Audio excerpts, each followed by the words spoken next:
How to redeem Roblox gift card on mobile. Hey everyone!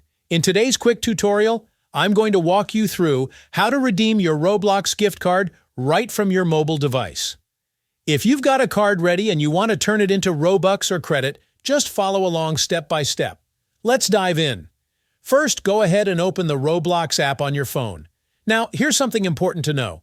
You won't actually see a redeem button inside the app. Instead, you'll need to use your mobile browser. That could be Safari, Google Chrome, or whichever one you normally use. In the browser, type in roblox.com/redeem and hit enter. Once the page loads, sign into your Roblox account if you haven't already. Now you should see the official redeem page. Grab your gift card, flip it over, and scratch off the back to reveal your PIN code.